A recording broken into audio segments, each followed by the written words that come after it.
예, 글로벌 파이어 예언학교에 오신 여러분 모두를 예수님의 이름으로 환영합니다. 우리 옆에 분들에게 인사합니다. 참 잘 오셨.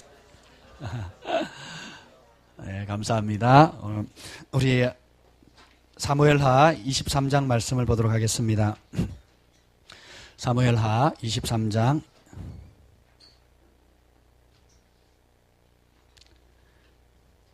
1절, 2절 말씀을 우리 다 함께 한 목소리로 봉독하도록 하겠습니다. 이 본문은 다윗이 그의 노년에 쓴 마지막 말입니다. 여러분들이 인생을 살다 보면 이제 누구나 태어났듯이 또 누구나 죽음을 피할 수 없습니다. 여러분이 만약에 오늘 밤 죽는다면 어떤 유언을 남기시겠습니까? 혹은 여러분이 앞으로 70, 80을 살고 이제 내일 죽음을 앞두고 있을 때에 여러분의 인생을 마무리하면서 험난했던 그 세월을 마무리하면서 어떤 중요한 말을 남기길 원하십니까? 여러분의 자녀에게, 후세들에게, 또 여러분을 사랑했던 사람들에게 어떤 말을 남기길 원하십니까?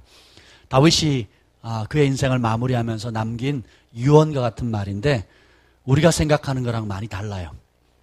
네. 왜냐하면 다윗은 성령의 사람이었고 하나님의 사람이었기 때문에 그렇습니다. 성경은 다윗을 예배자, 왕, 그리고 선지자라고 칭합니다. 아멘. 오늘 그 다윗의 유언을 한번 들어보도록 하겠습니다. 준비되셨습니까? 자, 우리 다 함께 읽겠습니다. 시작. 이는 다윗의 마지막 말이라. 이새의 아들 다윗이 말하며 높이 세워진 자, 야곱의 하나님께로부터 기름 부음을 받은 자, 이스라엘의 노래 잘하는 자가 말하노라. 여호와 영이 나를 통하여 말씀하시며 그의 말씀이 내 혀에 있도다. 아멘. 성령님 환영합니다. 오셔서 친히 말씀하여 주시옵소서. 우리는 다 질그릇 같습니다. 이 질그릇에 보배로우신 예수님을 두시니 감사합니다. 주님 이 시간에 하나님의 일곱 영으로 충만케 하여 주시옵소서. 여호와의 신으로 지혜와 모략의 영으로 계시의 영으로 지식의 말씀의 영으로 하나님의 모든 충만한 것들로 우리를 채워 주시옵소서. 예수님의 이름으로 기도합니다. 아멘. 제가 처음 교회에 나왔던 때를 기억합니다. 여러분도 어떤 모양이든지 이끌림을 받아서 처음 교회에 발걸음한 날이 있을 거예요. 그렇죠? 예. 저는 탄일종이 땡땡땡 노래를 부르면서 교회에서 보낸 차를 타고 교회를 갔던 기억이 납니다. 그때는 초코파이 먹으러 갔습니다. 군대도 아닌데 초코파이 먹으러 갔고요. 나중에 10대 때 사춘기에 접어들면서 교회를 안 나갔다가 다시 과학선생님의 전도를 받아서 교회를 나가는데 그때 결단한 것이 있어요. 그게 뭐냐면 하나님이 실제로 살아 계시면 내 인생을 건다. 성경에서 말하는 하나님, 성경에서 말하는 성령님, 성경에서 말하는 그 좋으신 예수님이 실제한다면 내 삶을 걸겠습니다 하는 이런 결단을 했어요. 근데 만약에 그렇지 않다면 나는 내 갈 길 가겠습니다. 그랬어요. 그리고는 진짜 열심히 교회를 다녔습니다. 한 6개월을 진지하게 기도했어요. 매일 밤 기도하고 수요 예배, 금요 기도회, 토요 학생 예배, 주일 오전 예배, 저녁 예배까지 다 참여했어요. 그것뿐만 아니라 그래도 하나님을 만나거나 하나님의 음성을 들은 적이 없습니다. 주변의 형들, 누나들, 동생들은 천국을 봤습니다. 예수님을 만났습니다. 하나님의 음성을 들었습니다. 막 이런 얘기를 하는데 저는 아무리 노력을 해도 안 되는 거예요. 그래서 머리털 나고 처음으로 금식을 작정했습니다. 고2였는데 하루 굶으면 죽는 줄 알았어요. 처음에 학교 다니면서 하느라고 실패했습니다. 점심을 못 넘기겠더라고요. 그러다가 결국은 하루 금식을 했는데 아무 일도 안 생겼어요. 그리고 제가 열받아가지고 교회를 또 한 달 동안 안 나갔습니다. 하나님 살아계시면 나를 다시 데리고 가시겠지, 교회에 데려가시겠지, 이런 마음으로 그랬었던 것 같아요. 제가 왜 이 말씀을 드리냐면 요즘 젊은이들한테 물어보십시오. 교회 가자 그러면 왜 가는데? 지루한 곳 이렇게 생각합니다. 종교적인 사람이 있는 곳 이렇게 생각해요. 근데 만약에 여러분들이 젊은이나 청소년들에게 교회 가자. 왜? 가면 하나님의 음성을 들을 수 있어. 주님과 교제할 수 있어. 그 좋으신 하나님께서 우리에게 말씀하셔. 그리고 그 말씀 우리가 들을 수 있어. 라고 한다면 그 얘기를 듣는 모든 사람들의 관심을 사로잡게 될 것입니다. 오늘 제가 나누고 싶은 말씀은 신구약을 통틀어서 하나님을 대면할 수 있는 은혜를 받은 사람들이 있어요. 근데 그 하나님을 대면한 사람들의 공통적인 소원이 있습니다. 자, 여러분 소원 있죠? 예, 차도 사야 되고 집도 사야 되고 그렇죠? 아내도 사야 되고 살 수 있다면 남편도 사고 싶고 여러분 소원이 많잖아요. 자녀들이 잘 됐으면 좋겠고 좋은 대학 갔으면 좋겠고 유학 갔으면 좋겠고 남들은 결혼을 포기하라고 하지만 나는 포기할 수 없고 뭐 그런 상황들도 있잖아요. 여러 소원들이 있는데 또 대통령이 되고 싶어하는 사람, 사업가가 되고 싶어하는 사람 여러 소원들이 있어요. 교회 안에서도 마찬가지고. 그런데 온 우주의 창조주, 만왕의 왕, 만주의 주이신 하나님의 영광을 얼굴과 얼굴로 대면한 사람들, 그리고 하나님을 깊이 경험한 사람들이 성경에 곳곳에 나옵니다. 근데 그런 사람들의 소원은 하나님을 대면하기 전과 대면한 이유가 확연히 달라져요. 하나님이 어떤 분인지를 관해서 아는 게 아니라 실제로 만나고 겪는 거예요. 제가 한국의 어떤 유명한 지도자를 아는데 그분에 대한 말이 굉장히 많습니다. 대부분 비난하는 거예요. 대부분 비난하는 거고 대부분이 욕하고 대부분이 이단이라 그러고 막 이단 3단 소리를 막 합니다. 왜 그럴까요? 경험해보질 않았어요.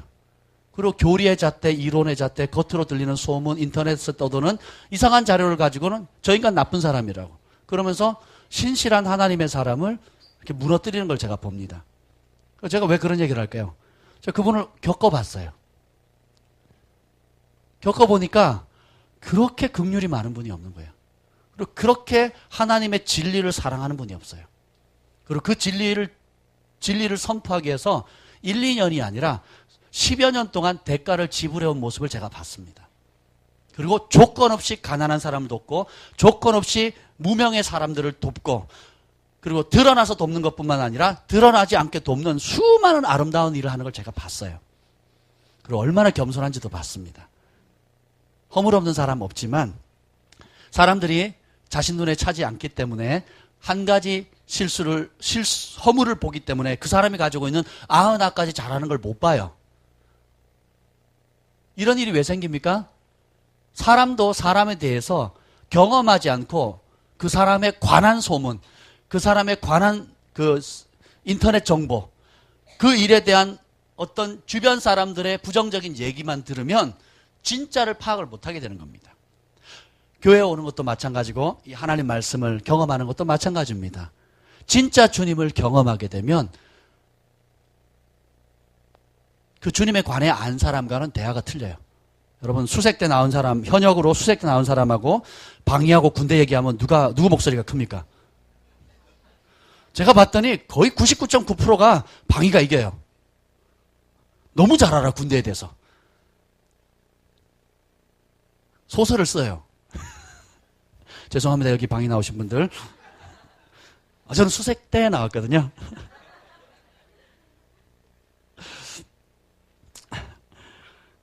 다윗이 인생을 돌이켰을 때 그냥 한마디 합니다. 여호와의 영이 나를 통하여 말씀하시며 그 말씀이 내 혀에 있도다.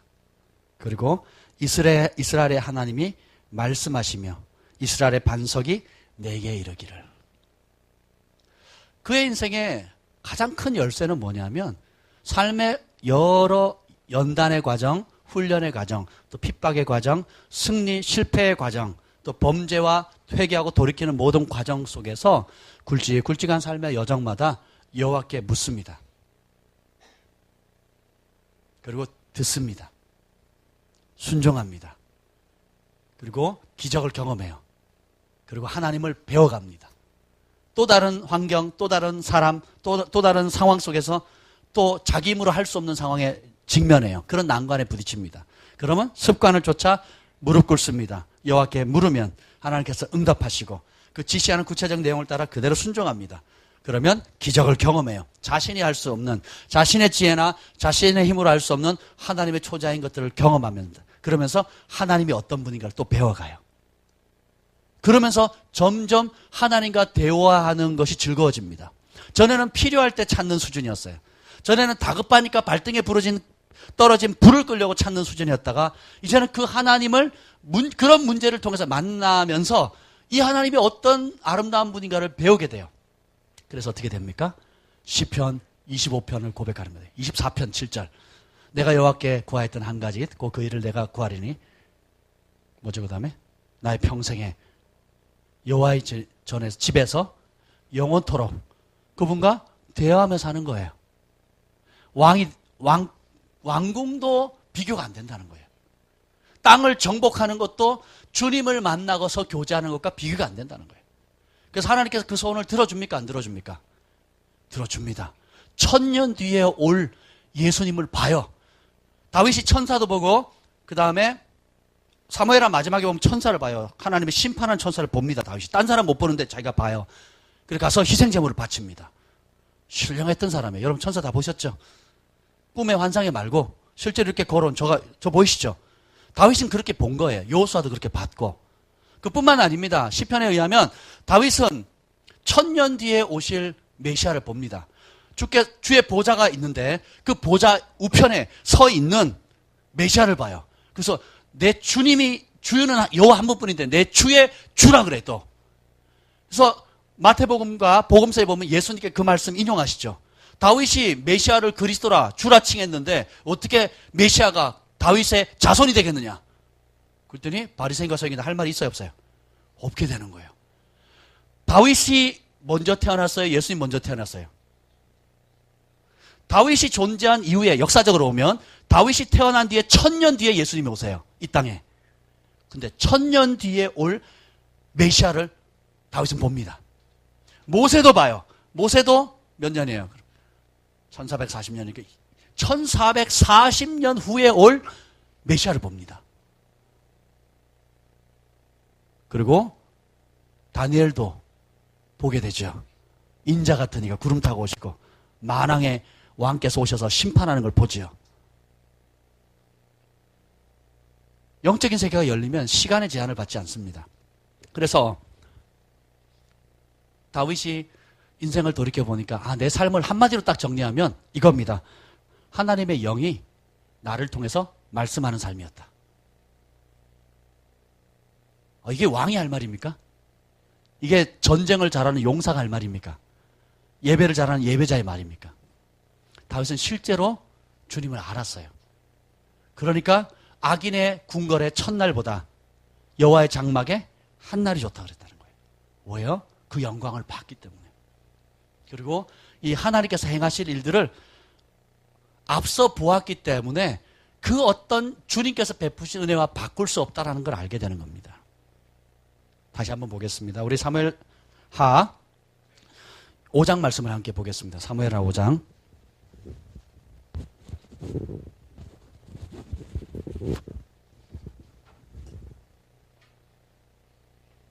사무엘하 5장에 보면 다윗의 삶의 일부를 볼 수가 있습니다. 5장.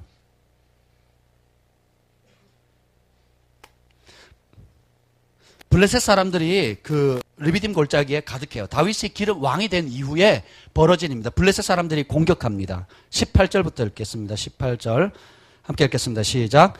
블레셋 사람들이 이미 이르러 르바임 골짜기에 가득한지라.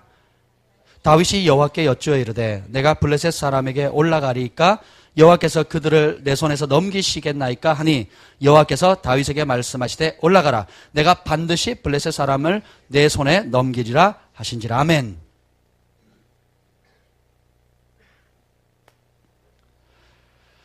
전쟁이 벌어지는 상황에서 내가 가서 공격하리까 말리까 물어요. 누구에게? 하나님께 묻습니다. 그랬더니 다윗이 하나님의 음성을 들어요. 그래서 승리를 얻습니다. 근데 22절 다시 읽어봅시다. 22절 시작. 블레셋 사람들이 다시 올라와서 르바임 골짜기에 가득한지라. 다윗이 여호와께 여쭈니 이르시되 올라가지 말고 그들 뒤로 돌아서 뽕나무 숲을 맞은편에서 그들을 기습하되 뽕나무 꼭대기에서 걸음 걷는 소리가 들리거든 곧 공격하라. 그때에 여호와가 너보다 앞서 나아가 블레셋 군대를 치리라 하신지라. 이에 다윗이 여호와의 명령대로 행하여 블레셋 사람을 쳐서 게바에서 게셀까지 이르니라. 아멘. 다윗이 그냥 하나님의 음성을 감으로 느낀 게 아니에요. 그냥 막연하게 느낀 것이 아니라 실제적으로 들었습니다. 그리고 처음에는 어떻게 해요? 심플하게 공격해라. 승리 주겠다. 나가서 싸워서 이깁니다. 그래서 전리품을 취하고 우상을 제거하죠. 두 번째 다시 쳐들어올 때는 달랐어요. 다시 올라가니까 그러니까 하나님께서 뭐라 그래요? 그러지 말라는 거예요. 뒤로 돌아가서 기습해라. 매복해라. 그리고 뽕나무 꼭대기에 있을 때 걸음 걷는 소리가 들리거든. 그때 공격해래. 그 말에 순종하면 여호와께서 앞서 나가서 싸우시겠다는 거예요. 하나님은 자기를 찾는 자를 가까이 하십니다. 자기를 의뢰하고 신뢰하는 자를 가까이 하세요. 아멘. 그럴 때 자 보세요. 나가서 싸우나 뽕나무 소리 듣고 있어 천천히 가서 싸우나. 뽕나무에 올라갔기 때문에 이스라엘에게 능력이 임한 겁니까? 뒤로 기습했기 때문에 이스라엘의 능력이 임한 것이 아니라는 거예요. 따라합시다. 의지하고 듣고 순종하는 자에게 하나님 함께 하신다. 승리는 방법에 있지 않고 순종의 여부에 달려 있습니다. 아멘. 오늘 아침에도 정말 재미있는 말씀을 나눴는데요. 다윗의 세 용사가 있습니다. 800명을 죽인 사람이 있고요. 300명을 죽인 사람이 있고요. 대단한 용사들이에요. 다윗은 최대 몇 명을 죽였을까요? 자기 혼자. 제가 알기로는 200명인가요? 몇 명이죠? 모르세요? 200명, 미가를 얻기 위해서 몇 명을 죽였죠? 200명이었죠. 근데, 자, 그러면 200명을 죽인 사람이 힘이 세요? 800명을 죽인 사람이 힘이 세요? 그럼 누가 왕이 돼야 돼요? 세상의 원리는 그렇습니다. 800명을 물리친 사람이 더 능력이 있는 거잖아요. 전시 상황에. 그렇죠. 그리고 아비새는 300명을 쳐 죽이거든요. 한 번에. 그러면 아비새가 높아야 돼요? 아니면 다윗이 높아야 돼요? 아비새가 높아야 되는 거죠. 300명을 죽였으니까. 근데 현실은 그렇지 않다라는 겁니다. 왜 그렇습니까? 세상 사람들은 기능을 쓰지만 하나님은 순종하는 사람을 써요. 하나님은 하나님의 말씀에 귀 기울이고 묻고 듣고 순종하는 사람들에게 존귀함을 주십니다. 이 아비새 외에 위에 세 사람이 나오는데 그 세 사람이 아비새는 300명을 죽였는데 그 위에 이름 복잡해요. 하여튼 굉장히 이름이 복잡한 이름을 가진 사람들은 800명 죽이고 또 몇백 명 죽이고 아비새랑 힘으로 겨뤄서는 이 앞선 세 사람이 더 탁월해요. 그러니까 생각으로 봤을 때는 제일 많이 죽인 사람이 수장이 돼야 될 것 같은데 실제로 누가 됩니까? 아비새가 돼요. 아비새가 세 용사의 수장이 됩니다. 왜 그렇습니까? 성경이 이렇게 말합니다. 그는 존귀한 자라. 앞선 세 사람보다는 못 미치는데 존귀해야 돼요. 누구 앞에? 여호와 앞에. 힘센 사람이 군사령관이 될 것 같으면 여러분 지금 참모총장이나 혹은 모든 어르신들은 다 옷 벗으셔야 돼요. 그리고 20대 파리파리한 사람들이 그걸 자리를 차지해야 될 겁니다. 세상의 나라나 하나님 나라도 그렇게 다스림 받지가 않아요. 그래서 모든 권위는 주께로부터 나오고 주께서 사랑하는 자, 주께서 은총을 입은 자에게 하나님께서 권위를 주시는 것입니다. 그래서 충성된 자에게 존귀함을 부으세요. 권위 아래 거할 줄 아는 자에게 권위를 부으십니다. 아멘. 다윗의 존귀함의 이유는 뭐냐면 자기의 능력이 아니에요. 가장 강한 분을 의뢰했다는 거예요. 온 우주의 가장 강력한 분을 신뢰했다는 겁니다. 그리고 그분의 뜻이 그의 삶의 최고의 우선순위였어요. 그분을 가까이 하는 것이 그의 삶의 최고의 우선순위입니다. 그분의 음성을 듣는 것이 그의 삶의 최고의 우선순위였고 그분의 영광을 보는 것이 그의 삶의 최고의 우선순위였어요. 그래서 여러분이 누구랑 가까이 하느냐가 여러분의 수준이 결정됩니다. 둘러둘러 가지 마시고 직접 가시면 돼요. 주님 앞에. 하나님이 사랑하는 사람 가까이 있는 것도 좋지만 하나님께 직접 가면 훨씬 더 좋겠죠. 아멘. 그래서 다윗의 삶에 보면 사무엘상 30장 1절 보면 시글락성에 자기가 다른데 잠깐 400명 부하들 데리고 가는 사이에 아멜렉 군이 와가지고는 자기의 자식, 그리고 부하들의 자식 다 잡아갑니다. 우양가축들. 그리고 그 시글락 성을 초토화시켜 버렸어요. 그래서 그것을 본 다윗의 부하들 400명이, 남자들 4명이 밤새도록 통곡하는데요. 울 기력이 없을 정도로 웁니다. 그리고는 그 부하들이 더 이상 얼마나 낙담했는지 눈을 딱 돌리는 거예요. 내 자식, 내 마누라, 내 소유 다 끌려간 게 누구 때문이지? 다윗 때문인 거예요. 그래서 다윗을 쳐서 죽이려고 그래요. 그 400명의 사람들이. 그 성경에 보면 다윗이 심히 궁급하였으나 얼마나 급했는지 몰라요. 근데 뭐라고 하셨어요? 여호와를 힘입어서 다시 일어납니다. 그리고 어떻게 다시 수습을 하는데 여호와께 여쭈어요. 따라가리까 말리까? 그때 주님께서 따라가래요. 진짜 하나님이 세우신 리더가 되려면 진짜 하나님의 음성을 들으셔야 됩니다. 그래서 쫓아가서 결국은 다 회복하지요. 아멘? 그리고 사무엘상 23장에는 그일라라고 하는 그 마을 백성도 어려움을 당하는데 다윗이 또 여호와께 여쭙습니다. 가서 공격할리까 말일까 물어요. 하나님께서 하래요. 순종해서 나아가서 그일라 백성을 구합니다. 결국 우리 인생의 승리의 열쇠는 누구의 음성을 듣느냐에 달려 있습니다. 내 안에 내 욕심의 소리를 들을 것이냐, 아니면 우리 안에 저와 여러분 안에 계시는 성령의 음성을 듣느냐, 그 차에 달려 있어요. 그래서 바울이 에베소서에 편지를 보내면서 바울의 기도 제목이 이겁니다. 그리스도께서 믿음으로 너희 가운데 계시게 하옵시고. 예수님이 어디 계신다고요? 우리 안에 계신대요. 그걸 어떻게 알라고요? 믿음으로. 다윗이 고백합니다. 내가 항상 내 앞에 계신 주를 바라며 살리라. 그가 내 우편에 계심으로 요동치 않는다고 했어요. 다윗이 실제로 봤어요? 하나님 우편에 계신 걸 봤습니까? 주변에 있는 사람도 보여요? 안 봤죠? 어떻게? 믿음의 눈으로 보는 겁니다. 하나님이 안 계신 곳이 없고 하나님 모든 것을 통치하고 다스리기 때문에 그 믿음의 눈을 누구보다도 개발한 사람이에요. 그래서 여호와를 힘입어서 심히 궁급한 상황에서 하나님을 더 크게 보는 거예요.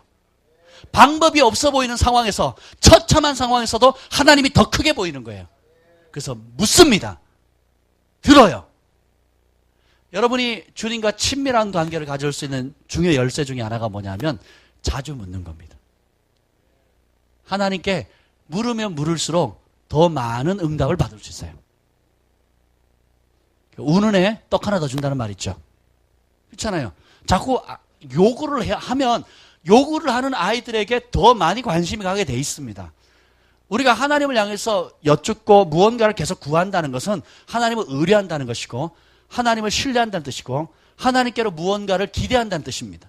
근데 하나님 그걸 기뻐하세요.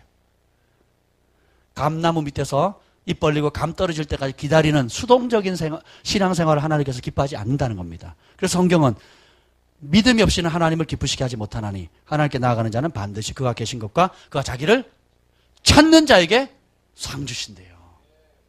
뭐 하는 사람에게? 두들겨라 문이 열리고, 그다음 뭐예요? 찾으라 찾을 것이고, 구하라 주신다는 거예요. 막 뒤죽박죽 됐죠? 구하라 찾으라 두들겨라 그 나오죠? 구하고, 말로 구하잖아요. 구하고 찾고 실제로 가서 찾고, 그래도 안 되면 두들겨 부숴서라도 취하셔야 돼요. 하나님 천국은 침노를 당했다는 거예요. 침노는 그래서 by force라고 영어로 나와 있어요. 그냥 무력으로 취하는 겁니다. 가치를 발견하면 찾는 거예요. 밭에 감추인 보화를 발견한 사람처럼 자신의 부분을 팔지 않고 전부를 팔아서 그것을 삽니다. 왜요? 가치를 발견했거든요. 하나님을 대면한 사람들이 성경에 여러 명이 나오는데 그 대표적인 게 모세입니다. 모세. 민수기 19장 29절 한번 볼까요? 굉장히 중요한 말씀이기 때문에 보겠습니다. 민수기 19장 29절 말씀. 여러분 이 구절 이제 우리 연합교 교재에 바탕화면에 나와 있어요. 우리 연합교의 핵심 구절 중에 한 구절입니다. 여기는 안 나왔네. 옛날 건데. 한번 읽어보겠습니다. 외우시면 좋을 것 같아요. 시작. 모세가 그에게 이르되, 민수기 11장 29절. 제가 뭐라 그랬나요? 죄송해요. 민수기 11장 29절이요. 11장 29절입니다. 함께 읽겠습니다. 시작. 모세가 그에게 이르되 내가 나를 두고 쉬게 하느냐? 여호와께서 그의 영을 그의 모든 백성에게 주사 다 선지자 되게 하시기를 원하노라. 아멘.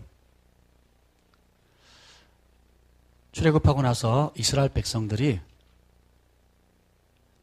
기적을 볼 때는 와 하고 조금만 불편하면 원망합니다. 그래서 모세가 더 이상 견딜 수가 없는 상황이 됐어요. 그래서 이 11장에 보면 하나님께서 모세가 이렇게 얘기합니다.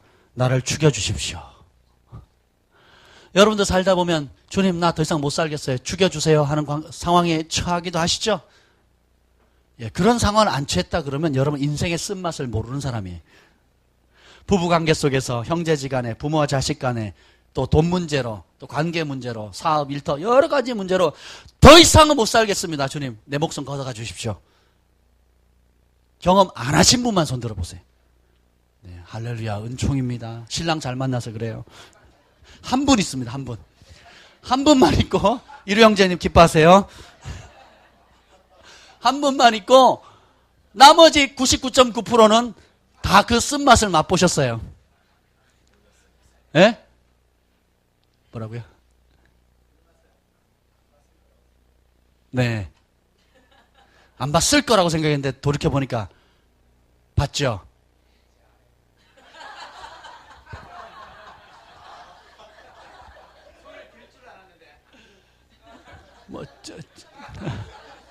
늦었어요. 나랑 사는 분은 왜 안 드는지 몰라. 여기 안 계세요, 여기. 여기 안 계세요. 걱정하지 마세요. 안 계세요. 모세가 온유함이 세계상에서 가장 뛰어났다고 그랬어요. 근데 그 온유함이 탁월함에도 불구하고 뚜껑이 열려서 더 이상 못 견딘다고 그랬어요. 그런 상황에서 하나님의 해답은 이겁니다. 70장로들을 불러라. 그리고 부르면 내가 너에게 주었던 그 동일한 영을 70장로들에게 부어주겠다. 그게 하나님의 해답이었어요. 그래서 68명이 모입니다. 68명이고 2명은 못 와요. 변비에 걸렸는지 치질에 걸렸는지 하여튼 이유가 생겨서 못 왔어요. 68명에게 모세에게 임했던 똑같은 성령이 임합니다. 따라합시다. 똑같은 성령. 여러분 아실 거는 우리가 저와 여러분이 받은 성령님은 큰형님 성령님과 막내 성령님의 차이가 없어요. 성령님은 여러분이 아니에요. 한 분이에요. 아멘. 힘센 맏형 그리고 유치원 다니는 막내 성령님 이게 아니에요. 어린아이라도 예수님을 영접하게 되고 거듭나게 되면 예수님이 받았던 똑같은 성령님을 받는 겁니다. 모세가 자신의 능력으로 200만 대군을 인도했습니까? 아니면 성령의 능력이었습니까? 모세가 자신의 머리의 지혜로 백성을 다스렸습니까? 성령의 지혜였습니까? 모세의 입술이 말하면 그대로 권세가 나갔던 게 자기 말의 권세예요? 아니면 하나님의 영에 주신 권세입니까? 아멘? 그 똑같은 영을 70인에게 줘요. 근데 2명이 못 왔다 그랬죠? 엘닷과 메닷이라고 하는 사람이 못 옵니다. 무슨 이유에서든지. 근데 전령이 한 명 쪼로록 달려옵니다. 모세요. 엘닷과 메닷이 당신 말 안 듣고 집에서 버텼는데 진중에서 예언하나이다. 그래요. 자기 집에서 예언한대요. 화장실에서 치질에 걸려가지고 힘주고 있다가 예언의 영이 임한 겁니다. 성경에 그런 거 없어요. 근데 그게 왜 중요하냐?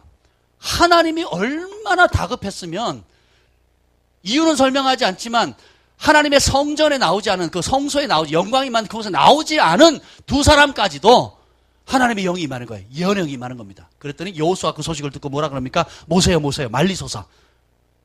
왜? 모세 말 안 들었거든요. 우리 예언학교 안 왔으니까 딴 사람들 예언 받으면 안 돼요. 예언의 능력이 임하면 안 되죠.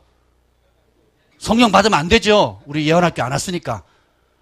여호수아가 이렇게 얘기를 한 거예요. 그때는 모세가 네가 나를 두고 쉬게 하느냐? 그러면서 모세가 하는 말이 이것입니다. 여호와께서 그의 영을, 그의 성령을 그의 모든 백성에게, 따라합시다. 모든 백성에게 하나님의 영을 준대요. 그래서 결론이 뭐예요? 그래서 돈 많이 벌라는 거예요? 큰 집 지으라는 겁니까? 그의 모든 백성의 주사 뭐 하기를? 다 선지자 되기를. 선지자의 뜻이 뭔지 5자로 뭐냐면 따라합시다. 하나님의 6자네요. 선지자를 풀어서 쓰면 하나님의 친구란 뜻입니다. 우리가 예언의 영을 받지 않으면, 성령을 받지 않으면 무슨 영이 사로잡힙니까? 악한 영이요? 네. 저는 착하기 때문에 육의 소욕에 사로잡히게 돼요. 그러니까 인간적인 생각, 인간적인 계산, 인간적인 말, 인간적인 방편, 인간적인 탁월함을 발휘하게 돼요. 인간적인 것들은 성령의 열매를 맺을 수가 없습니다. 그러면 우리가 예언의 영을 받는다는 게 뭐예요? 하나님의 영을 받는다는 것이고, 하나님의 영을 받는다는 것은 하나님의 마음과 뜻과 생각을 받는다는 거예요. 그래서 하나님의 뜻과 생각과 계획을 알아서 하나님의 생각과 일치된 말을 하는 거예요. 하나님이 가지고 있던 똑같은 권위로 말하는 겁니다. 하나님의 선하시고 기뻐하시고 온전하신 뜻 그대로를 전하게 되는 거예요. 그래서 능력이 나타나는 겁니다. 여러분이 신앙생활 10년, 20년, 30년, 40년에도 생각이 하나님의 말씀으로 바뀌지 않으면 평생 육적인 열매를 맺게 돼요. 그래서 빌 잔슨 목사님 회개를 이렇게 정의합니다. 회개는 죄를 슬퍼하는 게 아니에요. 죄에서 돌이키는 게 아니에요. 죄에서 돌이키는 것은 회개의 결과입니다. 빌 잔슨 목사님이 이렇게 얘기를 해요. 회개란 생각을 말씀으로 바꾸는 겁니다. 아멘. 우리가 무슨 죄를 짓고 눈물 흘리고 돌이킬 수 있겠죠. 근데 그것을 대한 하나님의 기준으로 우리의 생각을 바꾸지 않으면 똑같이 범합니다. 죄를 내 수준의 차원으로 그럴 수 있지, 힘겨우니까 환경이 그러니까 지을 수 있는 거지라고 생각을 하면 그 사람은 그 죄에서 절대로 못 빠져나옵니다. 그 죄에 대한 하나님의 공의, 하나님의 뜻, 하나님께서 원하시는 것이 무엇인가를 알고 그것으로 내 생각을 바꿔야지만 결국은 어떻게 돼요? 거기에 천국을 경험하게 되는 겁니다. 예를 들면 이렇습니다. 제가 자주 드는 비유인데, 여러분이 아무리 교회에서 봉사를 하고 금식일 21일 금식을 2번 하고 40일 금식을 했다 할지라도 아내가 남편에게 복종 안 하면 그 집에 천국이 임할까요, 임하지 않을까요?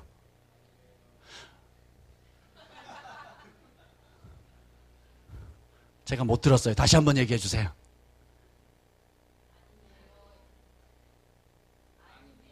안 힘해요. 아멘.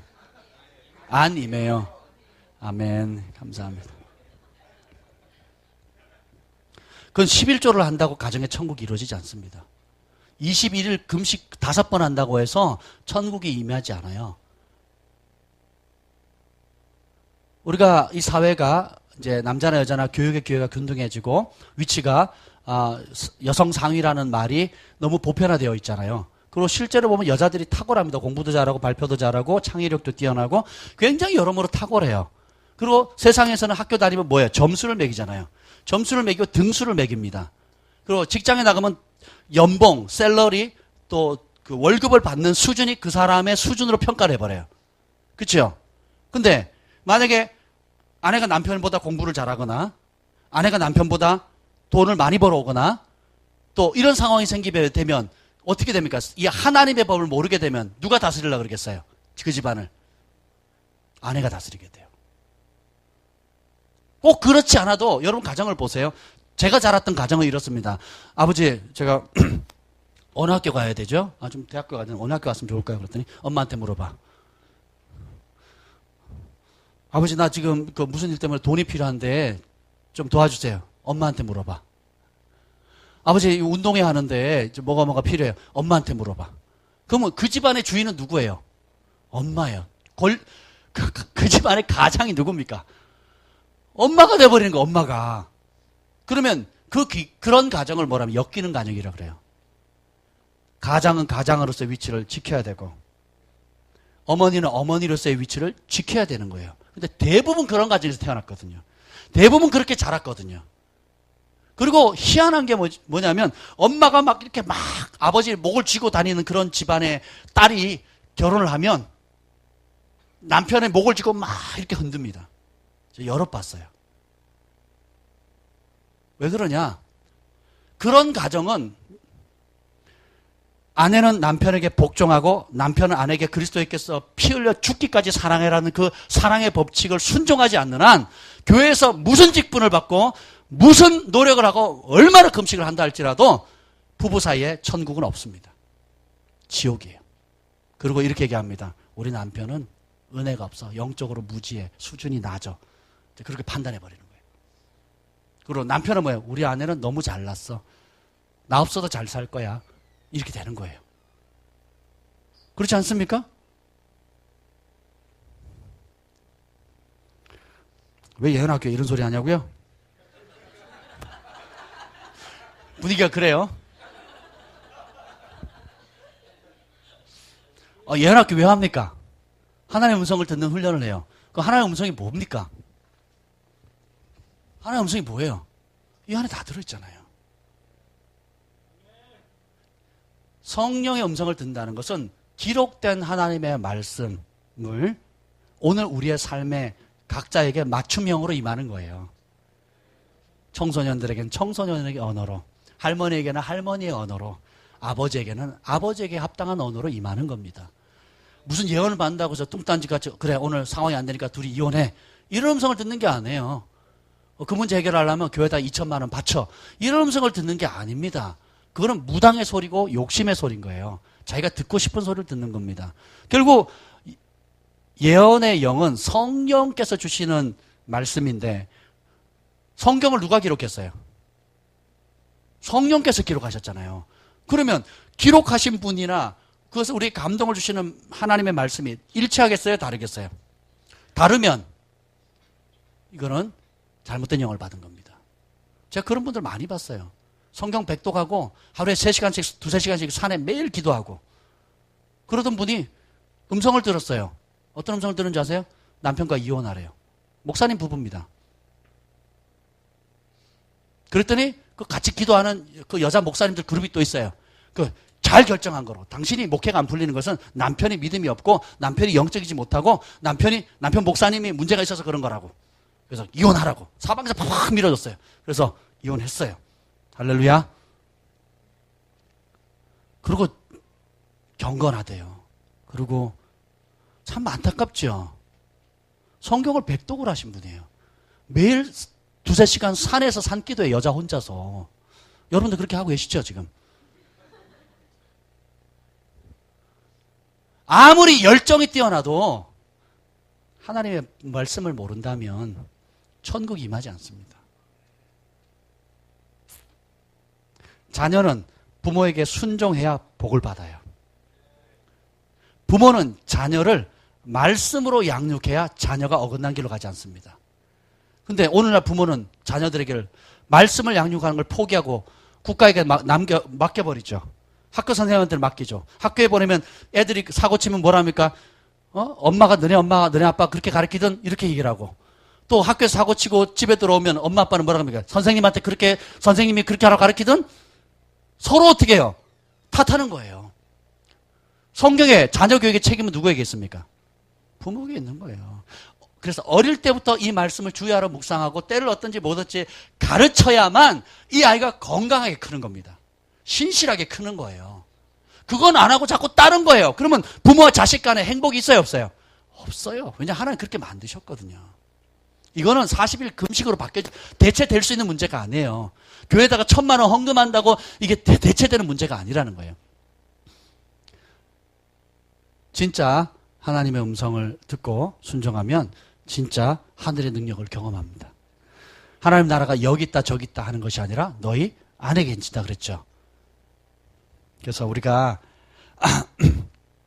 예언의 영을 받는다는 것은 하나님의 생각, 하나님의 뜻, 하나님의 말씀에 사로잡힌다는 겁니다. 이 기록된 말씀과 성령의 감동으로 주어진 이런 메시지가 다르면 그건 가짜입니다. 둘 중에 하나가. 그래서 우리가 예언학교 때 이제 분별의 원리 중에 첫 번째가 뭐냐면 따라주다 말씀과 일치하는가. 여러분이 받은 계시, 꿈이나 환상이나 감동이나 혹은 예언적으로 오는 그런 메시지가 첫 번째 말씀과 일치하는가에 걸리면 다 버려야 됩니다. 쓰레기통에 버리셔야 돼요. 아무리 멋진 환상을 보고 멋진 음성을 들었다 할지라도 기록된 하나님의 말씀과 일치하지 않으면 버리셔야 돼요. 두 번째는 덕이 되는가?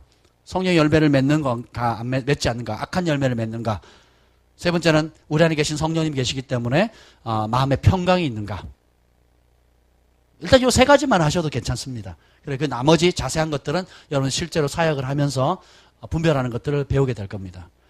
예언 사역에 있어서, 오늘날 예언 사역에 있어서 문제는 잘못 듣는 것보다는 잘못 해석하는 데 문제가 많이 발생해요. 최근에 이제 한국에 전쟁이 일어난다고 누가 예언하셨잖아요. 그죠? 예. 났으면 좋겠죠. 성취돼야죠. 예언했으니까. 성취돼야 되잖아요. 만군의 여호와께서 이르셨으니까.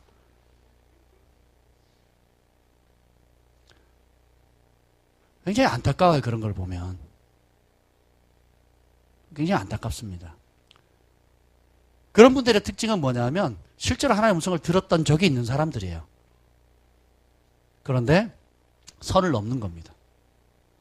분별력에 있어서 제가 아는 목사님이 비레몬 박사님 시야에 전 세계 예언 사역에 최고를 그었던 분이에요. 지금도 왕들과 대통령들과 많은 분들의 예언적인 말씀으로 각 나라 대통령들을 자문해 주는 그런 분이거든요. 비레몬 박사님께 여쭤봤어요.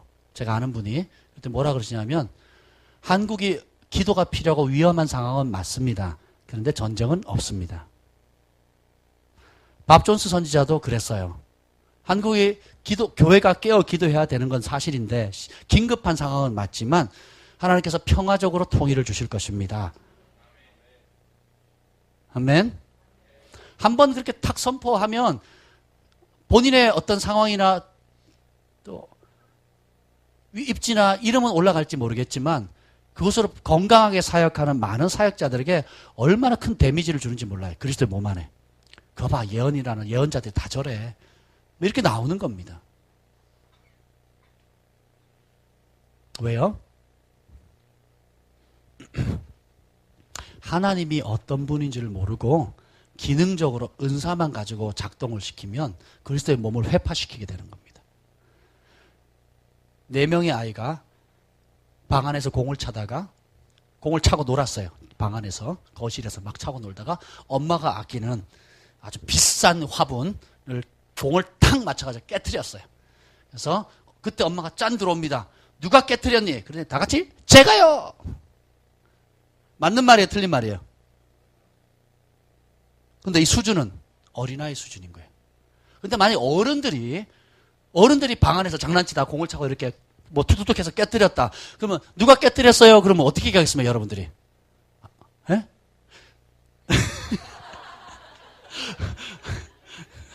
어떻게 하겠냐고. 저희가 그냥 장난하다 그랬는데 저희가 이걸 죄송해요. 저희가 이걸 책임지도록 하겠습니다. 그러지 않겠냐고요. 그렇죠? 사실이 다 옳은 게 아니에요. 예, 사실이 전부가 아닙니다. 10명의 정탐꾼의 보고는 사실이었어요? 거짓이었어요? 사실이었어요. 그런데 하나님 앞에는 어마어마한 범죄였습니다. 왜요? 사실 가운데 하나님이 개입한다는 사실을 간과한 겁니다. 하나님이 함께 한다는 사실을 빼버린 거예요. 그리고 그 사실 때문에 하나님의 약속을 버린 겁니다. 하나님의 약속을 버리니까 어떻게 돼요?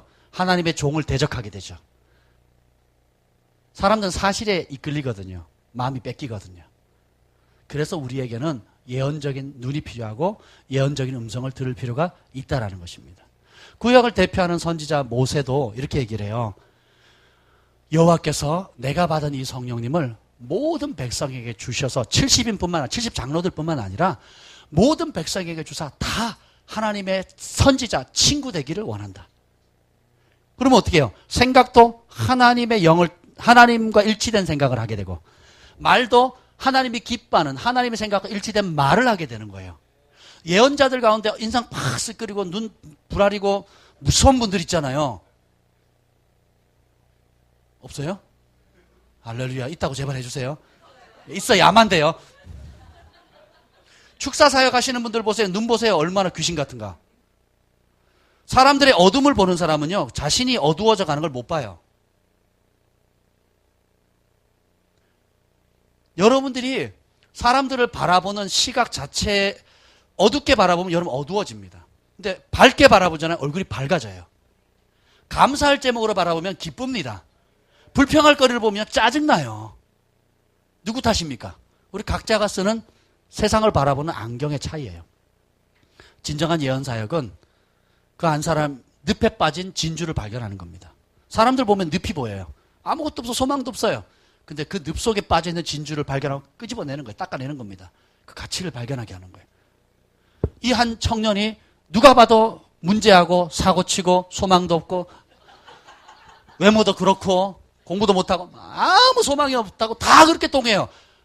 그래서 뭐 그러다가 또 하나 사고를 치면 거봐 내가 저런 인간이라고 얘기했지. 그러면서 우리 자랑해요. 내 말이 맞다고. 이게 예언사역이에요. 다들 포기하지만 그래서 이 안에 하나님의 말씀의 씨앗이 떨어지면 하나님의 원래 부르심의 궁극적인 사람으로 일어나서 열방을 변화시킨 하나님의 사람이 될 거라고 그걸 볼 수 있어야 되고 세워져서 그런 사람으로 만들어내는 게 하나님 뜻입니다. 많은 사람들이 그냥 사실적 차원에서 끝내버려요. 인간은 이래서 안 되고 저래서 안 되고 그래서 안 되고 그래서 그런 사람들이 그렇게 사고를 쳐서 안 되면 거봐 내 말이 맞잖아. 맞아서 어쩌라고요. 이 사람 그렇게 말하면 여러분 살리는 도구로 쓰임받았어요? 죽이는 도구로 쓰임받았어요? 예. 옆에 사람 얼굴 보세요. 그리고 얘기 한마디였어요. 얼굴에 책임지세요.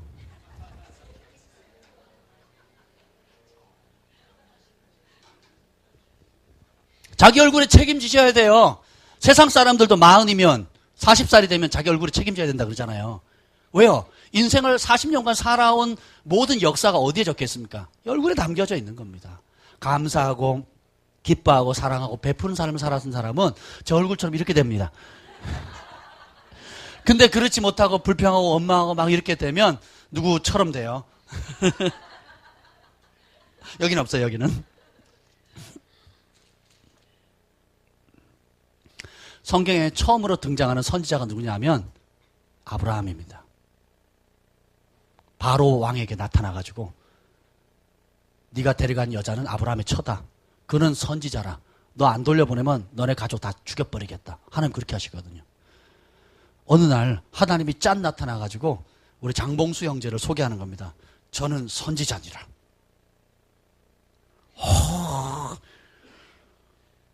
얼마나 좋겠어요. 뭐 세계적인 선지자 와가지고 봉수 형제 일어나세요. 당신은 선지자로 부름받았습니다. 이러면 기분이 얼마나 좋겠어요. 그것도 기분 좋은데 하나님이 직접 개입하셔가지고 봉수 형제는 선지자다. 대접 안 하면 다 죽여버리겠다. 이랬으면 지금 바로 왕의 상황이 지금 이런 거예요. 선지자를 왜 선지자로 대접 안 하냐 이 말이에요. 그래서 바로가 어떻게 해요? 선물을 잔뜩 싸가지고 보내주잖아요. 이야. 선지자는 어떤 타이틀을 얘기하는 게 아니라 관계의 언어입니다. 하나님을 아는 거예요. 어떤 분인지를 아는 겁니다. 그 마음을 아는 거예요. 그래서 하나님께서 소돔성을 멸하라 할 때 내가 품은 계획을 아브라함에게 내 종 아브라함에게 숨기겠느냐. 그리고 알리잖아요. 그랬더니 아브라함이 어떻게 합니까? 맞습니다, 주님. 저 소돔은 동성애하는 도시고요. 더럽고요. 음란하고요. 하나님을 대적하고요. 의인을 핍박하고요. 악을 선이라 그러고 선을 악이라 그러는 아주 나쁜 동네니까 잘 됐습니다, 주님. 가서 싸그리 쓸어버리세요. 오늘 세상 사람들 다 그렇게 반응했을 거예요. 마땅히 초토화돼도 아니 그냥 뼈를 갈아서라도 없애버려야 됩니다. 이렇게 반응할 사람이 많을 겁니다. 그러지 않겠어요? 근데 아브라함은 선지자라 그랬죠. 선지자가 뭐라고요? 하나님의 친구라 그랬죠. 하나님 친구는 하나님 마음을 아는 자라 그랬죠. 하나님이 중재할 사람을 찾는 거예요. 아무리 에스겔서에 보면 하나님은 죄인이 심판받아 죽는 것을 기뻐하지 않는다 그랬어요. 그래서 어떻게 합니까? 누가 나 좀 말려달라는 거예요. 그래서 어떻게 해요? 아브라함에게 넌지시 던지는 거예요. 야, 나 그럴 거다? 그랬더니 말려줘. 이 마음을 아시겠어요? 죽이는 걸 기뻐하지 않으세요. 심판하는 걸 기뻐하지 않으시거든요. 누군가 중재하기를 원하시거든요. 근데 아브라함을 찾은 거예요. 그러니까 아브라함이 그걸 알고 어떻게 해요? 50명이 있으면, 의인 50명 있으면 멸하시겠습니까? 40명, 30명. 나중에 몇 명이요? 10명까지 가는 거예요. 그래서 하나님의 공의를 이루는 겁니다. 모세도 그러죠. 하나님께서 어떻게 합니까? 하도 말 안 듣고 모세 나 죽겠습니다. 더 이상 내 목숨 걷어가 주세요. 그때 하나님 나타나가지고 하는 말이 이겁니다. 그래 잘됐다. 오늘 나 말리지 마. 다 쓸어버리겠다. 그리고 너랑 나랑 단둘이 시작하자. 그랬더니 모세가 그렇죠 하나님. 저를 인정하시는 거죠. 나를 알아주는 분은 하나님밖에 없다니까. 그렇죠. 아유 저도 피곤해요. 아유 저 200만 명 피곤합니다. 우리 둘이 다시 시작해요. 여러분이라면 그랬을 겁니다. 솔직히 우리가 그런 마음이 없냐고요. 근데 모세가 시내산에서 40일 또 플러스 40일 80일 동안 하나님을 대면하면서 하나님이 어떤 분인가를 봅니다. 그리고 그분의 영광 안에 담겨있는 그분의 성품, 인내, 자비, 성실하심, 그리고 그 영광 앞에 섰을 때 자기가 어떤 죄인이 어떻게 용납되어졌는지를 발견하게 돼요.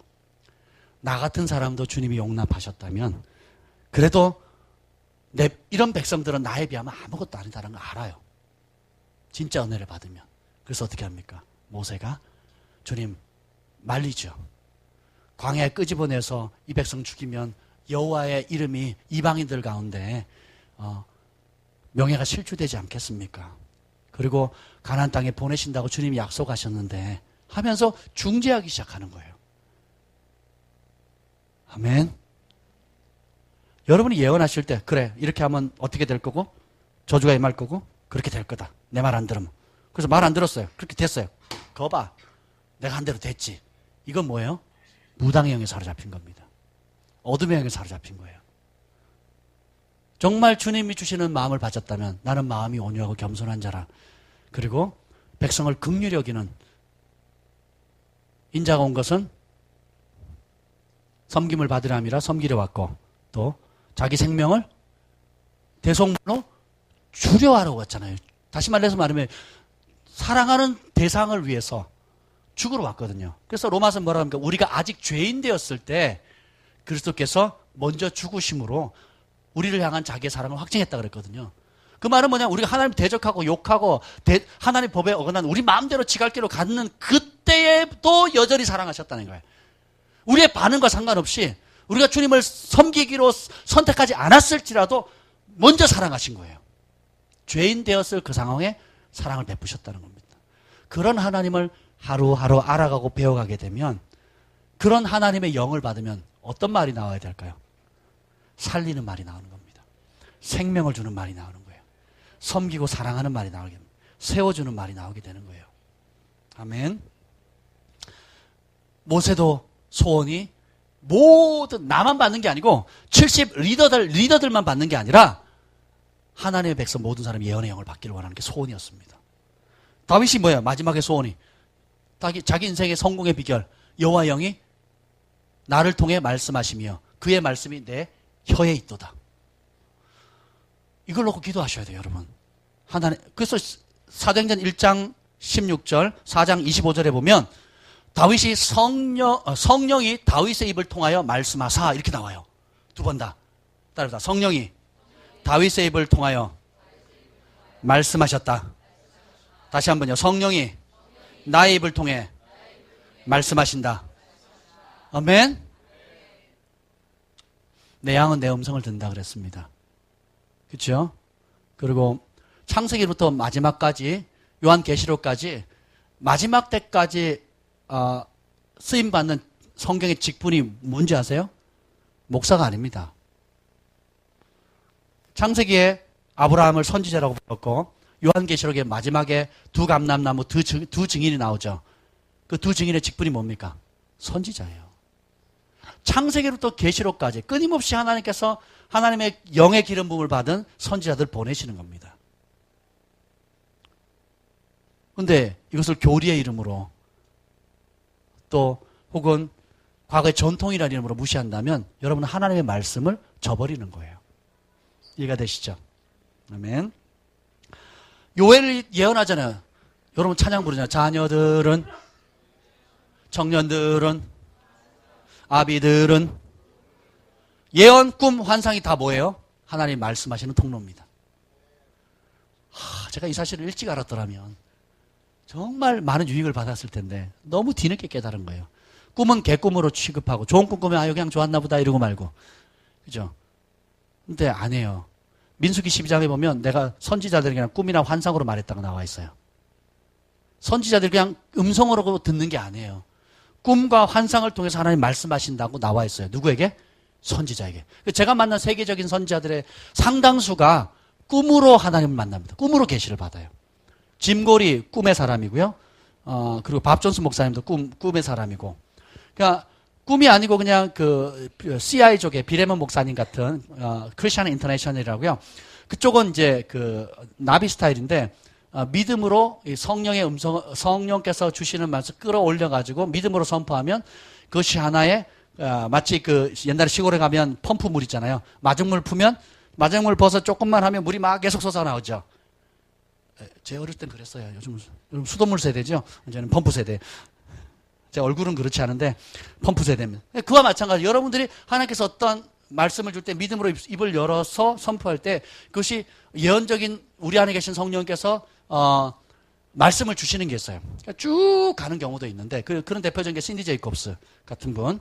그분은 나비 스타일이에요. 근데 나비 스타일이든 뭐 시어 스타일이든 상관없이 꿈은 하나님께서 하나님 백성들에게 주시는 굉장히 큰 통로입니다.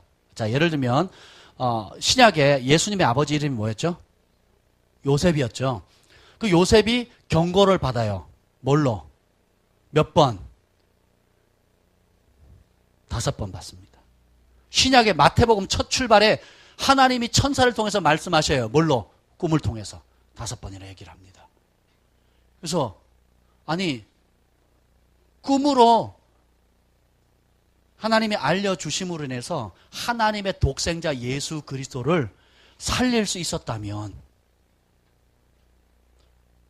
내 아들, 하나님께서 그런 거예요. 내 아들 독자 예수 그리스도를 살리는 방법이 육신의 아버지인 그 요셉의 꿈을 통해서 이루었다면 얼마나 가치가 있겠냐고요. 그렇지 않겠습니까?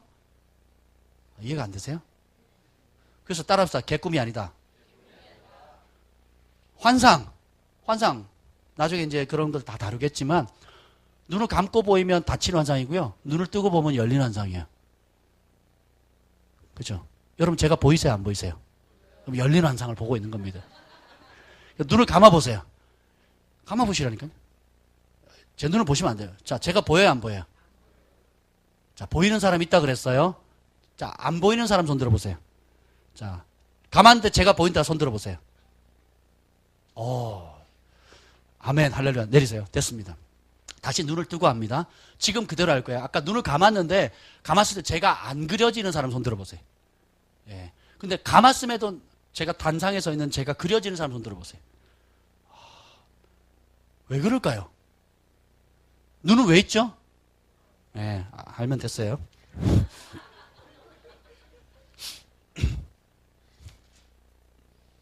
예수님도 이렇게 He can do nothing by himself, but he can do only what he sees his father's doing. 그가 아버지께서 보여주신 것만 행하시고 들려주시는 것만 말했다 그랬어요. 요한복음 5장 19절. 하나님의 아들이 예수님께서 이 땅에 오셨을 때 신성을 포기하고 육신을 가지고 오셔서 밤낮으로 낮밤으로 습관을 쫓아 기도하셨는데 그 이유가 뭐라고요? 아버지께서 보여주시는 것을 보기 위해서 기도하신 거예요. 아버지께서 들려주시는 것을 듣기 위해서 기도하신 겁니다. 기도 시간 채우려고 기도하신 게 아니에요. 제자훈련 받기 위해서 하루에 1시간 이상 기도해라, 통성기도 몇 분 해라, 성경 암송 몇 분 해라 해서 한 게 아니라고요. 실제로 아버지를 만나고 실제로 그 아버지께서 행하신 일을 보고 그분이 들려주는 음성을 듣고 전하셨어요. 저는 이 말 때문에 몇 날을 울었습니다. 마음 아파가지고. 하나님의 아들인 예수께서 이 땅에 오셨을 때 그분도 육신의 우리와 똑같은 성정을 가지고 육신을 입고 습관을 쫓아 기도하시면서 아버지께서 보여주시는 그 영광을 보기를 기다리고 그분의 음성을 듣기를 애쓰셨는데 나는 신학교 학위 몇 개 받은 거 또 몇 가지 받은 은사를 가지고 그냥 잘난 척하고 있는 거예요. 주님은 우리에게 우리와 가까이 하기를 원하세요. 그래서 선물을 주시는 겁니다. 은사가 선물이잖아요. 기프트잖아요. 선물을 주시는 거예요. 왜요? 선물이 주는 의미가 여러 가지잖아요. 내가 너를 사랑한다는 거잖아요. 그렇죠? 사랑하기 때문에 선물을 주는 겁니다. 그러면 선물을 받으면 또 마음이 열리게 되고 더 사랑하게 되고, 그렇죠? 또 값진 선물을 가지고 선한 일에 쓸 수 있는 것이고, 그렇습니다. 바울도 그래. 고린도서 14장에 보면 뭐가 나와요? 신뢰한 것을 사모되 특별히 예언하려고 하라. 사도 바울이 없었더라면 우리가 이 영적 세계가 완전 엉망진창이었을 겁니다. 사도 바울이 9가지 은사를 다 논하고요. 그리고 서신서에 의하면 27가지, 많게는 40가지의 은사들을 다 논해버립니다. 정리를 딱 해버려요. 사도 바울이 없었더라면 막 온갖 이상한 것들이 막 나왔을 거야. 막, 예를 들면 뭐 영서를 막 쓴다든지. 저 어릴 때 영서 쓰고 그랬거든요. 그게 어떤 의미인지는 잘 모르겠어요. 뭐 한다든지, 아니면 어떤 사람은 합! 그러면서 쫓아내요. 뭘? 합! 그래야 된대요. 그래야 뭐가 나간대요. 이제 그런 사람도 있고요. 어떤 사람은 눈을 찔러요. 푹! 실명하는 사람도 있어요.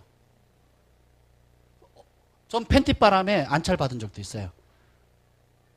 팬티바람에. 아픈 데만, 안쪽 부 있잖아. 사타구니 안쪽까지, 이렇게 안쪽 반.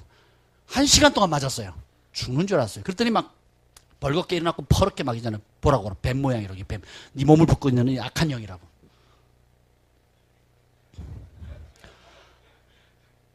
제가 안찰의 은사가 있는데 누가 한번 시범 여러분 몸 안에 있는 뱀 좀 잡아볼까요?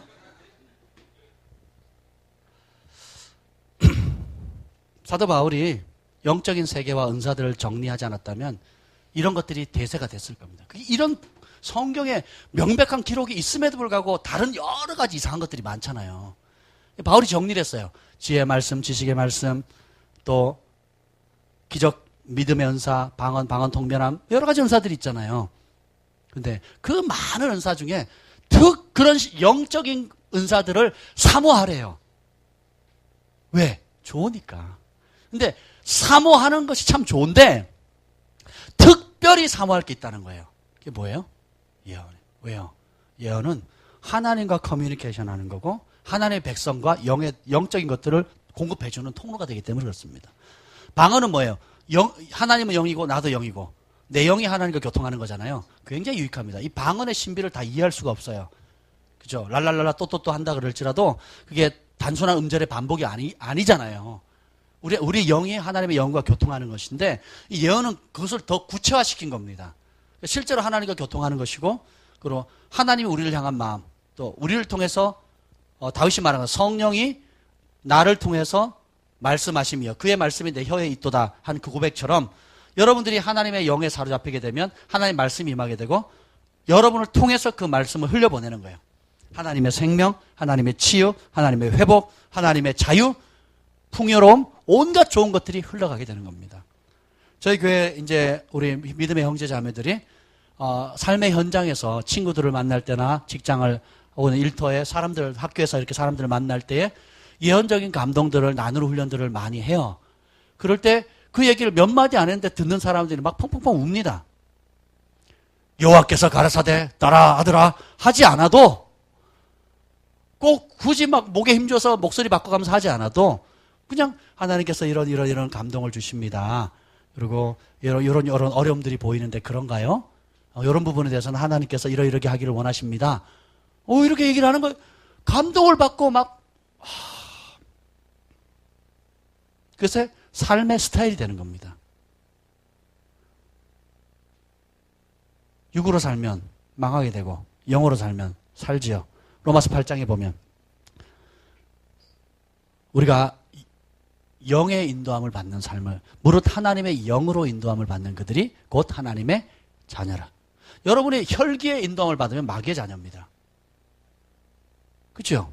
욕심의 이끌림을 받거나 육체의 소욕에 이끌림을 받는다면 육체의 자녀인 거예요. 근데 성령의 음성, 말씀에 사로잡힌 바 되고 하나님의 영의 인도함을 받기를 즐거워하고 그것에 이끌림 받는 것을 일상의 습관으로 살게 되면 그런 사람이 하나님의 자녀라는 거예요.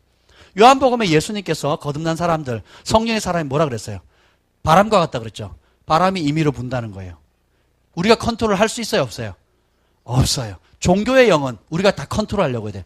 내가 잡고 확실하게 뭔가 보장되지 않으면 그걸 안 하려고 그래요. 이게 종교입니다. 근데 하나님의 영은 바람 같아요. 보여요, 안 보여요? 안 보이는데 바람의 힘이 세요, 약해요? 강력합니다. 보이진 않는데 한번 바람이 세게 불거나 잔잔하게 불거나, 그죠? 그 바람의 역할이 어마어마한 역할을 하잖아요. 그죠? 얼마나 다양한 역할들을 합니까? 그래서 무릇 하나님의 영을 인도함 받는 들이 그와 같다 그랬어요. 근데 종교의 영은 계속 틀에 가두려고 하죠. 요때는 일어나야 되고, 요때는 박수 쳐야 되고, 또 장래가 보장되지 않는 일은 도전하지 못하고, 안전해야 되고, 위기도 없어야 되고, 뭐든지 그냥 편안해야 되고, 이게 다 종교의 영입니다. 근데 하나님의 영의 인도함을 받으면, 보세요. 빌립이 어디로 가서 복음을 전합니까? 복음을 전하면 도시로 가야 돼요? 광야로 가야 돼요? 그죠? 그 바울이 도시로 다녔잖아요. 빌립에게는 어디로 가랍니까? 광야로 가르죠. 예수님이 세례 요한의 세례를 받았어요. 그리고는 하늘이 갈라진 비둘기 같은 성령을 받았습니다. 할렐루야. 그리고 음성도 들려요. 이는 내 사랑하는 내 기뻐하는 아들이라. 그럼 어디로 가야 되잖아요. 복음 전하러. 도시로 가야 돼요? 광야로 가야 돼요? 성령님은 어디로 인도하세요? 마귀가 이끌었어요? 성령님이 이끌었어요? 여러분이 능력을 받았다면, 권능을 받았다면 하나님이 어디로 보내실 것 같아요? 그건 몰라요. 인도함을 받아야 돼요. 우리는 사람 있는 곳으로 가야 될 거라고 일반적으로 생각을 하는데 그렇지 않아요. 빌립이 그 한 번의 순종으로 아프리카의 그 이후로 그 에디오피아 내시를 만나잖아요. 그 이후로 이제 성경에는 그 북쪽의 기사를 많이 썼어요. 아시아 쪽을. 근데 아프리카 쪽에 북쪽에 지금 성경에 기록되어 있는 거는 비교도 안 될 만큼 어마어마한 부흥이 교회사에 보면 1000년 이상 지속됩니다. 그러니까 아프리카에 어마어마한 부흥이 터져요. 누구 때문에? 빌립의 순종을 통해서. 에디오피아 내시 그 한 사람 만남을 통해 가지고 아프리카에 어마어마한 부흥이 터졌거든요.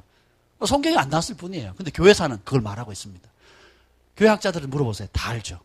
오히려 바울이 복음을 전하는 것을 능가할 정도의 어마어마한 부흥이 그 아프리카 쪽에 일어나게 됩니다. 그 이후로 1000년 동안. 놀랍죠? 그러니까 여러분, 그래서 예수님을 믿는다는 것, 성령의 인도함을 받는다는 것은 모험입니다. 제 삶을 간증할 시간은 없었는데요. 따라서 해봅니다. 진짜 들으면 진짜 능력이 나타난다. 제가 어느 세계 선지자, 우리나라 예언사역 하시는 분이 딴 나라에서 오셨어요. 예언사역을 굉장히 잘 하시는 분인데 모시고 다니면서 KTX를 타고 이렇게 가다가 제가 통역하면서 다니다가 제가 여쭤봤어요. 왜냐하면 그 세계적인 선지자한테 나도 예언적인 기름 부음이 있나, 예언적인 부르심이 있나 확증을 받고 싶었어요. 그런 예언은 많이 받았거든요. 예언은 많이 받았고 어릴 때 그런 음성을 듣긴 했는데 확증을 받고 싶은 거예요. 괜히 또 인정도 받고 싶고. 그래서 제가 예언적인 부르심이 있나요? 라고 물었어요. 그랬더니 동문서답을 하더라고요. 뭐라고 하는 줄 아세요? 목사님은 무엇을 듣고 계십니까? 그게 답이었어요. 당신은 선지자입니다. 이런 얘기도 아니고 아닙니다. 이런 얘기도 아니에요. 뭘 듣습니까? 그래요. 그래서 당신이 진짜 예언적인 부르심이 있다면 진짜 하나님의 음성을 들을 거라는 거예요. 직임이 있니 없니에 관심을 가지 마시고 진짜 듣느냐 안 듣느냐를 따져보세요. 그리고 진짜 듣기를 갈망하는지, 그것을 듣기 위해서 여러분이 정말 자아를 죽이고 다윗처럼 여호와의 전에서 그분의 아름다움을 앙망하기를 즐거워하는지 한번 바라보세요. 아침에 눈 뜨자마자 제일 첫 번째 입에서 나오는 말이 예수님이고 그분의 음성을 듣기를 원한다. 그분의 이름을 찬양하고 감사하십니까? 하루 일상생활에도 무시로 성령님을 환영하고 그분의 음성 듣기를 사모하십니까? 하루 일상을 마치면서 오늘 하루 베푸신 하나님의 은혜에 대해서 감사하면서 또 잘 때 주시는 주의 음성을 듣기를 고대하십니까? 심지어 자다가 꿈에서라도 내가 주님 꿈에도 소원은 늘 찬송하면서 주께 더 가까이 나가기를 원합니다. 꿈에서도 주님 말씀해 주십시오. 라고 여러분 그렇게 갈망하면서 나아가십니까? 그런 자는 듣습니다. 그런 갈망함이 있는 사람에게는 하나님 역사하세요. 그래서 진짜 들으면 진짜 능력이 나타납니다. 제가 늘 좋아하는 간증들이 있는데 그 얘기를 하면 제 아내가 너무 싫어해요. 제발 오래 묵은 거 그만 울고 먹으라고. 그래서 신선한 걸로 이제 간증을 안 하고 마치려고 해요. 할까요, 말까요? 네, 감사합니다.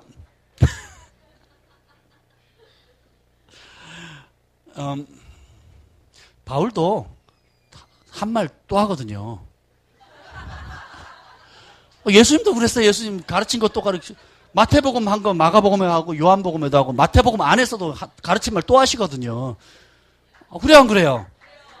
네. 그리고 성도들이 가지고 있는 가장 큰 은사 망각 은사거든요. 지난주 설교 제목이 뭐였어요? 아무도 기억 못해. 기억하면 제정신이 아닌 거예요. 그래서 잊어버리 주셔야 설교자도 먹고 삽니다. 근데 우리가 작고 소소한 것에서 성령의 음성을 듣고 순종하는 것에 훈련이 되어져야 돼요. 케네스게 목사님께서 그러셨어요. 예수님이 찾아와가지고 2시간, 3시간 얘기하시면서 그의 인생이 완전히 바뀌어버렸습니다. 그가 가지고 있던 신학 교리 다 바뀌어버렸어요. 그리고 믿음의 운동을 일으켰는데 그 예수님께서 2시간, 3시간 방문해서 옆에 앉아가지고 같이 얘기를 하셔요. 도란도란. 너무 좋겠죠. 그러면서 하신 말은 내가 다시는 그러면서 하면 그리스도의 몸에게 나의 음성을 듣는 법을 가르치래요. 그리고 내가 다시는 이처럼 나타나서 너에게 얘기하는 일은 없을 것이다. 그렇게 얘기하면 얼마나 좋아요. 그죠? 그러면서 하시는 말씀이 그럼 어떻게 주님 말씀하시겠습니까? 이제 성경에 보면 성령께서 우리 안에 계시잖아요. 우리 안에 계신 성령께서 감동하실 거래요. 내적인 음성을 들려줄 거랍니다. 그래서 성령께서 우리가 성령의 전인데 성령의 전인 전에 성령께서 사시면서 우리 안에 감동을 주실 때 그것을 잡으라는 거예요. 그 훈련을 시키래요. 그리스도의 몸 안에. 그것이 굉장히 중요합니다. 아멘. 최근에 탈북민들을 잠깐 섬길 수 있는 기회가 있었어요. 근데 그 탈북자의 특별한 상황이 있어요. 그래서 구출해낸 사람도 막 칼질하고 막 그래요. 그리고 또 같이 탈북한 사람들도 서로를 못 믿어요. 왜냐하면 탈북민들 가운데 감첩들이 많대요. 그래서 국정원에서는 그거 잡아내느라고 보통 3개월 신문하거나 또 의심 가는 사람은 1년이고 잡는데요. 그래가지고 물리적 학대는 많이 없어졌지만 정신적인 어떤 고문을 많이 한대요. 자만 재우고 막. 고문 중에 자만 재우는 고문이 굉장히 크다네요. 그래서 막 그것 때문에 정신적인 고통을 앓고 있는 사람도 있고 뭐 여러 다양한 사람들이 있어요. 제가 아산에 있을 때는 김정은 말고 그 위에 누구죠? 김정일 내부 경호원 중에 한 분이 오셨어요. 내부 경호원이 한 70명 된다 그러네요. 외부 경호원은 수백 명 되고 그 내부 경호원들은 다 고아들을 뽑는데요. 되게 잘해준대요. 그래서 목숨을 걸게 만든다는 거예요. 부모 없는 아이들 뽑아가지고 하는데 야 탈북민들 싸우러 갔는데 말리러 갔대요. 그랬더니 뒤에서 칼을 집어서 식칼을 던졌대요. 그러니까 뭐죠? 대퇴부에 탁 꽂혔는데 꽂힌 순간 힘을 팍 주게 됐더래요. 그러고는 툭 뽑아가지고 싸우지 말라고 그냥 그러고 이렇게 말렸대요. 북한 태권도를 가르치는데요. 첫날 우리 이제 초등학생, 중학생 애들한테 첫날 첫 수업이 뭔지 아세요? 자, 손가락 핀다. 눈을 찔러 팍 뽑아. 두 번째, 두 손가락 펴. 그래서 쇄골 사이에 찔러 긁어내려. 여자라도 3단 이상 되면 5개를 긁어내려야 된대요. 그리고 둘째 날 조금 어려운 기술을 가르쳐줍니다. 서 있으면 달려가가지고 무릎 밟고 어깨 밟고 올라가서 관자놀이 쳐서 기절시키는 걸 시범 보이는 거예요. 그걸 본 아산에 있는 아이들이 그대로 따라해요. 우리 대한민국 만세. 그렇게 호전적이에요. 그리고 탈북했는데 그 정보가 새어나가게 되면 북한에 남아있는 가족들이나 친척들이나 도와준 사람들이 신변에 굉장히 위험을 얻기 때문에 마음을 열까요, 안 열까요? 안 열어요. 그런데 이제 제가 아는 선교사님이 내적 치유 사역을 하면서 힐링 캠프를 하면서 저희 부부를 초청했습니다. 갔는데 전날 정말 열심히 기도했어요. 막 제 영이 막 기도를 하는 거예요. 잠 안 자고 낮부터 밤 계속 막 가면서 계속 방으로 기도하는 거예요. 하나님이 하시지 않으면 그 마음을 열지는. 처음 어떤 커플이 들어왔는데 저희 부부가 들어오기 전에 그랬어요. 너무 막 힘드니까 사람들이 막 표정도 없고 막 이상하잖아요. 그럼 마음이 정말 돌짝같이 확 굳어 있는 거예요. 예, 그런 상황인데 이제 기도할 수 있는, 예언할 수 있는 방에 저희 부부가 들어갔어요. 그래서 소라는 거, 여보, 당신이 뭔지. 아니, 당신이 뭔지. 당신이 예언학교 하잖아. 그럼 당신이 뭔지. 내가 권위자잖아. 그러니까 당신이 뭔지 하라고. 그러고 있는데 들어와 버렸어요. 그리고 막 아웅당하고 있는데 들어와 버린 거예요. 그래서 안 그런 척하고 이제 이렇게 시작을 했어요. 그래서 저희는 소개받고 어떤 부부가 왔는데 저희 눈에는 부부로 안 보이는 거예요. 부부가 아니시죠? 대답을 못해요. 그 한마디부터 마음이 열리기 시작하는 거예요. 그리고 제가 어머니 했어요. 뭐라고 했다고요? 어머니. 그러니까 어머니가 보였어요. 딱 들어오는데. 어머니 그러니까 어떻게 앉으죠? 펑펑펑 우시는 거예요. 펑펑펑 우시는 거예요. 그래서 저희가 2시부터 6시까지 사역을 했어요. 4시간 동안 사역을 했는데 고문 받아가지고 어려운 사람 외에는 나머지 분들이 전부 다 그 하나님의 은혜 가운데 전부 다 눈물을 흘리는 거예요. 할렐루야. 여러분, 사람의 힘으로는 안 됩니다.